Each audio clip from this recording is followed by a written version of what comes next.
Hello everyone, welcome back to Jake's Scary Unusual. In today's Creative Minds episode, we're going to be going over a concerning lighthouse story about a woman and her dog finding a mysterious lighthouse. If you guys enjoy this episode, please leave a like, share, and subscribe. I appreciate it greatly. Thank you and have a great time watching tonight's video. Bye now.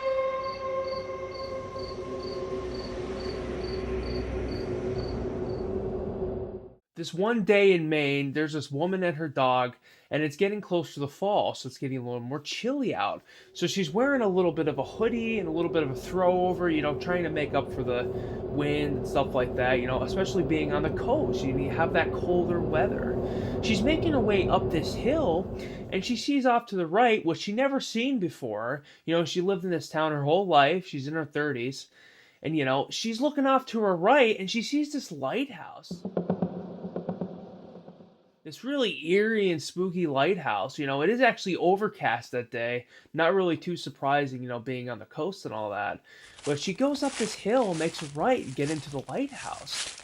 And she's just like, you know what? Why not? Let's go all the way up to it. Let's take a look. I'm not doing anything else today. It's my day off.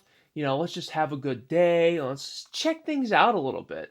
She goes up to the door, and she's looking at the door. She's really kind of disturbed by it, just by what was actually written on the door. You know, they whom enter may not exit. And you think it would be like, is this like some kind of like prank? Is this some type of like Halloween decoration? And she was like, no, it couldn't be.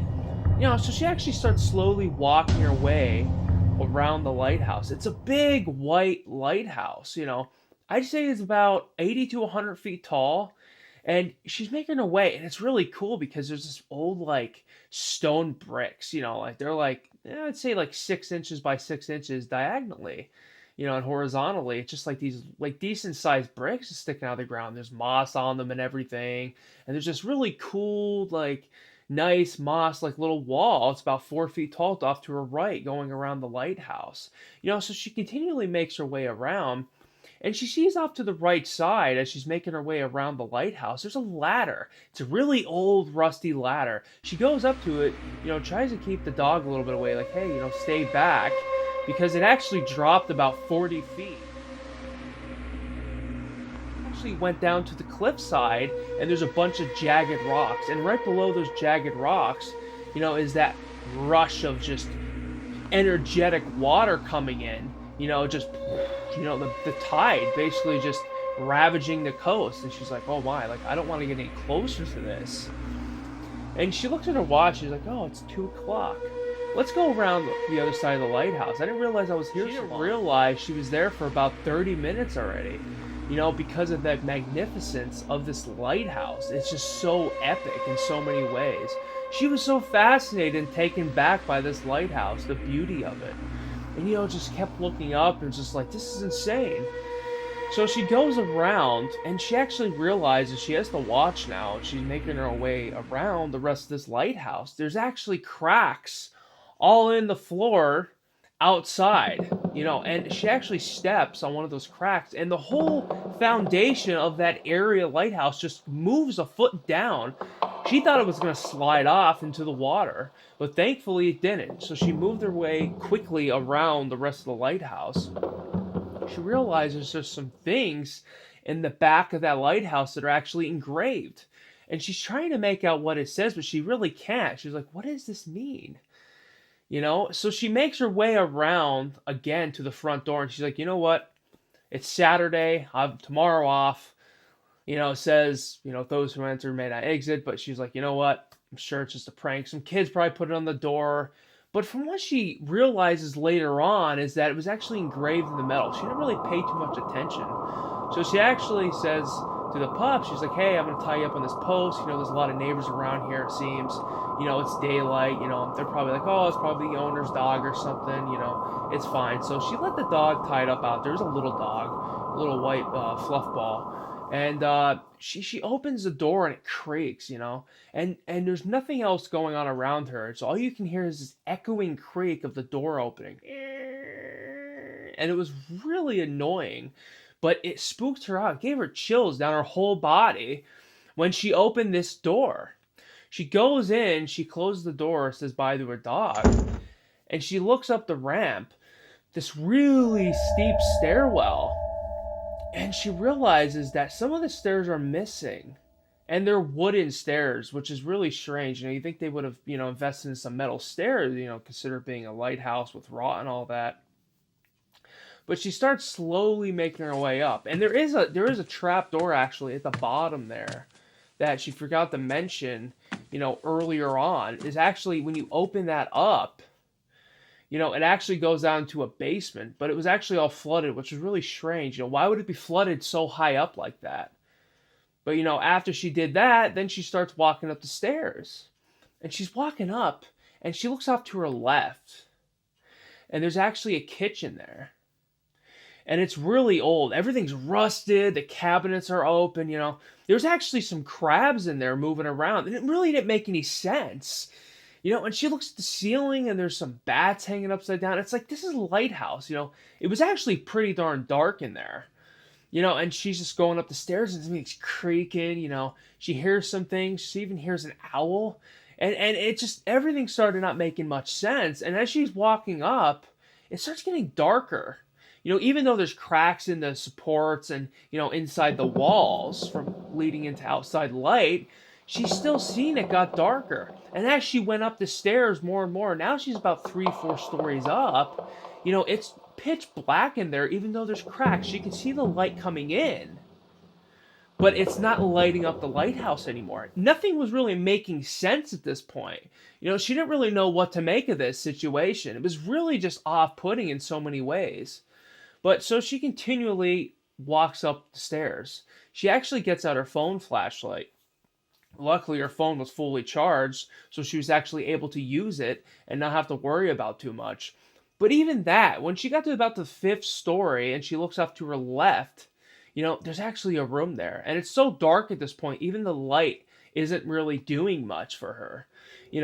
The good thing is, though, is that it did work enough. It's kind of like when you're in a cave really far back, there's no lights. Even the light you have is basically only the stream of where the light is. It doesn't really glow around it like it does in dimmer situations. Or more light situations, it all depends on the lighting. So she goes in this room off to the left, and she looks down, and to her amazement, she looks down, and there's a massive hole in the floor. It just goes straight down like 20-30 feet. And at the bottom, she sees these things moving around. She couldn't make out what it was because her phone flashlight only had so much depth. But there were some creatures and things moving around and slithering around out there. She had no idea what they were. And she saw actually, as she looked down more, it got redder on the sides of the interior wall of the inner lighthouse. Things were really starting to spook her out. She was like, okay, well, I clearly can't get down there. So I'm not going down there. I'm not going into this pit of these creatures down here. Because that's the last thing she needs to do is get involved with whatever the hell is going on down there. So she looks off to her right, and she goes, and she slips on the floor. Luckily, she hasn't fallen, but she does get close. She slips, she grabs onto the ledge. Here, her phone luckily stayed on the ledge, but she slipped. She's hanging on for dear life. And all of a sudden, just as she's about to fall in this pit, this man with a beard and the pipe sticking out of his mouth, he grabs her wrist, and she screams. But he pulls her out, and she grabs her phone, and she is terrified. She can't even move. She's so stiff at this point because this old guy just grabs her wrist and saves her, but she has no clue who he is. But she started thinking really quickly as her heart's racing rapidly, this is probably the lighthouse keeper. He's probably going to tell me what this is and probably going to kick me out for being in here. I shouldn't even be in here in the first place. She picks up her phone, puts it up to his face, and it's this old dude. He was actually funny. He looked like one of the old lighthouse keepers in like the early 1900s, late 1800s. It was just really funny. And she's just like, hey, who are you? I came in here. I was just curious, And he's like, you shouldn't have came here. Did you read what was on the door? And she's like, I did.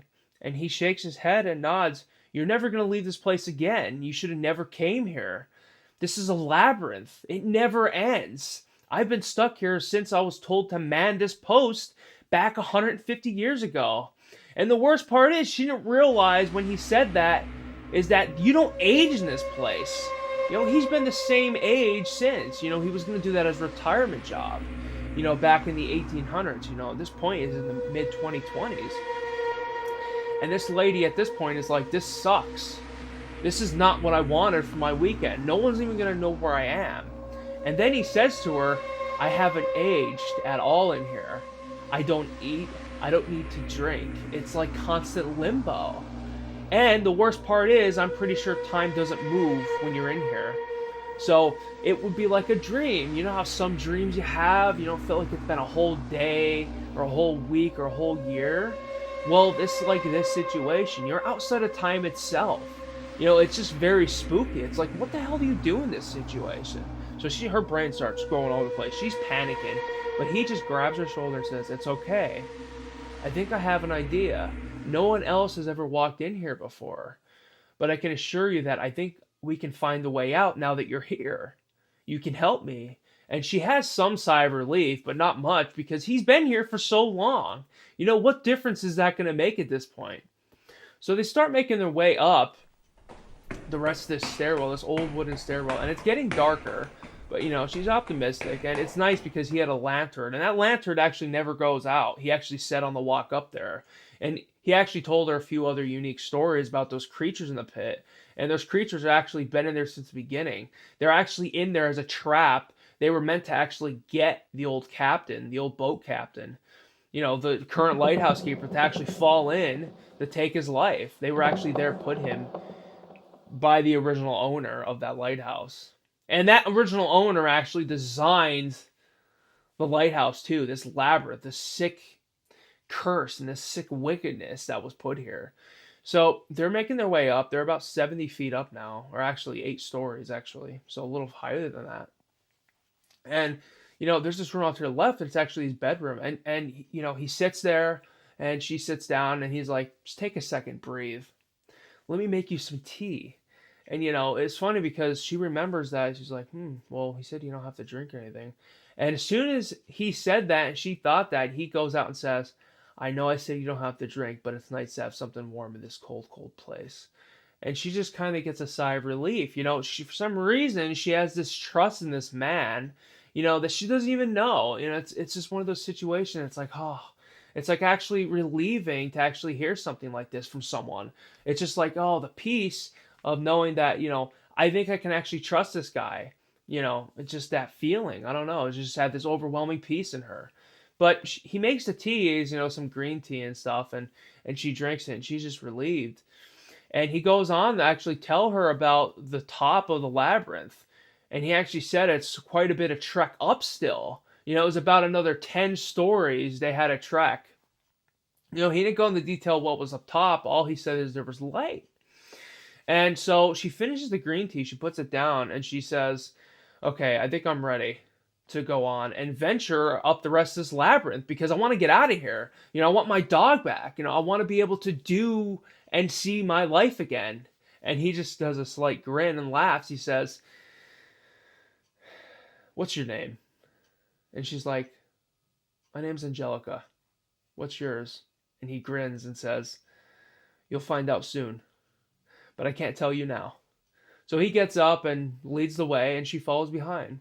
And they get up about 5 more stories in, doing really well. Her phone battery is doing pretty good too. Surprisingly, that is going down of all things. Everything else isn't, but the phone battery is. And they're up another 5 stories. They have about 5 stories to go. And off to the right now, it's really strange. It's pitch black at this point. There's a hole in the wall. It's about this big, so you can see in quite well. And Angelica goes, what's in that hole?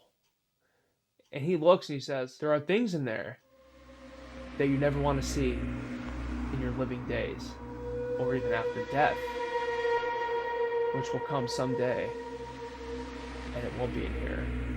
And she just gives him this horrid stare, and she just doesn't even look. She just actually sprints past, because he started making her way, because she was so shocked. He kept moving though, but she didn't take even a chance to look in that hole. So they keep making their way up, And they keep going, going, going. And she sees something off to the right, about another story up. And there's this thing hanging from the ceiling. And she goes, "What is that?" And he's like, "Do you really want to know? Do you want to know what all these things are in this lighthouse? Is it going to matter to you once we try and get out of here? I can tell you all these things once we get out. It's not worth torturing you over all these things you're curious about right now. It's not worth the pain. It's going to be a disheartening reality if you want to know what these are. And actually the reality is that she didn't know this, but these were actually previous bodies of people that actually got to be in the lighthouse. So after the original owner, there was these other people that actually took over after before him. And he's the only one that survived and actually mastered this labyrinth. These were actually traps set by the original owner that would actually trap people up and take them to the ceiling and just slam them there. It was actually their bones and skeletons, but it's been so long that they kind of got really disformed, and she couldn't really make it out with the light. So that's actually really what happened with this, and that's why he wouldn't say anything, because he didn't want to discourage her and think that she's going to end up in one of those traps too. It was one of those really disturbing situations. But they keep going up, and they actually get up to the top at this point, and he comes out and he's like, "Ah, oh, fresh air." And she gets out there, and she is just amazed at what she sees. She looks all around and she's like, "This is absolutely incredible. This can't be." And he's like, "Yes, it can be, and it is." She looks around, and it is absolutely insane. It's ocean all around this lighthouse, all ocean. And it is roaring waves. And they look down, and it's 50 stories at least, 500 feet of just lighthouse. And it's not only lighthouse, but there's like these weird white cracked buildings, like really square and rectangular long buildings connect to this lighthouse. It's kind of like the shape of a pentagon around the lighthouse itself. It's all like these rooms and stuff, but it was huge. There's no land though in sight anywhere near this lighthouse. It's insane how big this place is. It's a labyrinth outside of this lighthouse. It's wild. There's nothing like it, and there's nothing ever that will be like it. And she's just like, "Okay, so what do we do from here?" And he just smirks again and says, "My name is Dave. It's nice to meet you, Angelica." And she just gets pale white and feels this deep pit in her stomach, and she realizes that was her father's name. You know, she never actually knew her father growing up because her mother was actually a single mother raising her. She met John, which is actually the current father, the father. And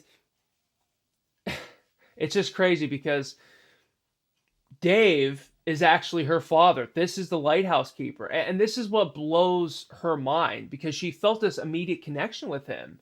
But it doesn't make sense because if he was born in the 1800s, how could he possibly be her father? It was the early 1900s at that point. Late 1800s. She didn't really know actually at this point because it was just so out there. It was so out in this world. It even blows my mind to this day, of this story, And so they start talking, connecting, and she says, "How can you be my father? You were born so long ago." And he said, "There's a time rift. I actually made it out for a time and met your mother, and we had you, but I went back to the lighthouse because I wanted to close it off forever, but I fell back in, unfortunately, as I was repairing the place, you know, and that is actually how she was born. And he got stuck back in the lighthouse, and he hasn't been able to find the same way out since. It's just really an unfortunate reality that she had a face and he had a face, but he ended up giving her a big hug and said, "It's okay now, I have you. How is your mother?" And she just laughs and says, "She's okay. She's actually in a nursing home now."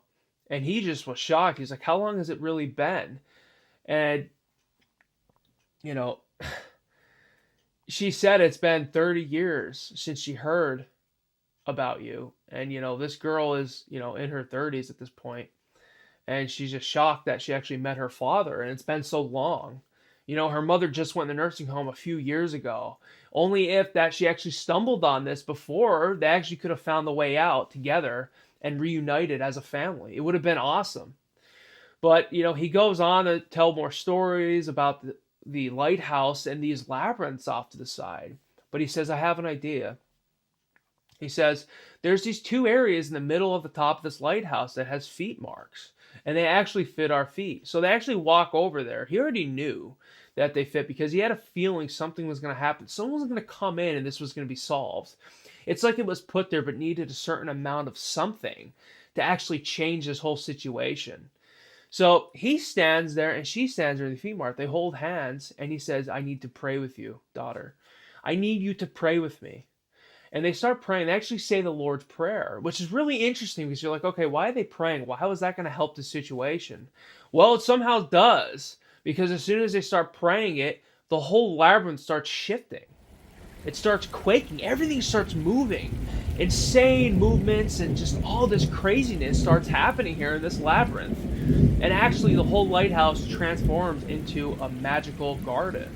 It was all these different colored flowers and these unique entities kind of all walking around and flying even. There's actually stuff in the sky way up too. You can't really make out what it is. But after they get done praying, they look around like, this is incredible. It actually worked. And, they're making their way through this garden at this point, in shock and awe. But they're just like, oh, we need to get out of here. This is the way out. They go all the way to the end and there's a cave. And they go to this cave, they go in, it's really cold again. They're like, oh no, is this taking us back to the lighthouse? No, most caves are cold, but they had this eerie, disturbing feeling that, is this going to happen again? Are we going to be stuck in this place again? But they just brave through it, go to the lighthouse, and they see the light at the end of the tunnel, literally. And, about another half a mile walking, they're exhausted at this point. They're starting to feel again like aging again, and time's back. And they go to the end, and they get out, and it's actually the lighthouse door. It's open. And they rush out. And they're like, there's no way. There's no way made it through this lighthouse. There's no way that this just happened. And they look behind them, and you know what's there? The lighthouse. But the lighthouse is not the way it was. It was basically destroyed. There was only about 5 feet of concrete brickwork left of the lighthouse. The door was still there, but the door was actually on the ground this time. And what it said on the door is absolutely amazing. It says, those who pray in this lighthouse will be given the grant of everlasting life. And they didn't know what to think at this point. And it didn't really make much sense. They were thinking about it. But, that's actually for you to think about now as a viewer. What does that mean? What does that come to as a conclusion? Why does it sound somewhat mystical and kind of like a mystery in a sense, with the way it's actually said out loud and even written on the door? So they reunited, went to the nursing home, and actually he started talking with her mother, and she could not believe it was him. He just basically said, hey, I went on a long journey. I'm back. It wasn't meant to happen that way, but, I got caught by some bandits and stuff. He just made up something. But his daughter truly knew where he was this whole time, and they were actually able to reunite as a family. Oh, and by the way, the dog was there, still tied up. It's not really sure, though, how the lighthouse got destroyed. It's like, was it destroyed the whole time? Was this a grand illusion? But that doesn't make much sense either, because the lighthouse was fully there before she left. So, there was some like grand magicianal illusion here, or maybe some spell was cast on her. No one actually knows to this day of this really weird incident.